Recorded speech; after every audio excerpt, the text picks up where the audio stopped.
What's up guys, in this video I just kind of want to show you how I made this stop animation video with my phone. I recorded the video with my phone on a tripod and moved the board through like the various frames and positions of the animation. Then I spun this conveyor belt for a second and captured that. For this next step, you could use any Photoshop style app. I've been using Art Studio for years, so I'm fastest with this. It's older, but you could use whatever you want. Basically, I just masked out the background and exported it as a PNG so it would have transparency.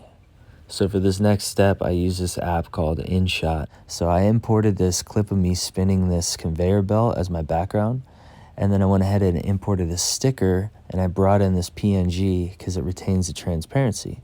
And I kind of just dropped it over myself to mask it out.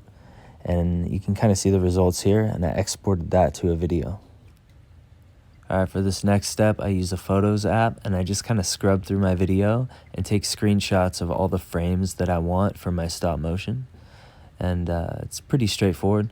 From there, I open up all those frames in Art Studio and I just kind of masked out all the frames, the background. I didn't do that great of a job. I think there was like 35 frames or something like that. So I exported each frame to a JPEG and I opened that up with stop motion. They have a batch capture, so as long as you like click on them in order, it'll bring them in order. So make sure you switch your settings to 4K. So I exported that as a movie and I opened iMovie and I imported this other background I made of the conveyor belt.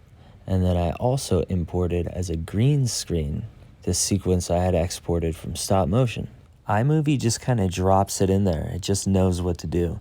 And you shouldn't have to mess with any green screen settings, but there's a couple if you wanted to. So I saved that video and then I opened up an app called Zoomy. This app does like a decent job of a Ken Burns style zoom in, zoom out type effect for post-production. So I threw that on there and then I opened TrueSkate to capture some audio as a finishing touch. So here's the final result. Or did I scan and build my entire kid's playroom in 3D, creating a hyper-realistic model of everything involved, all for the sake of... No. He definitely used his phone only. Definitely only used the phone. Let's see the results.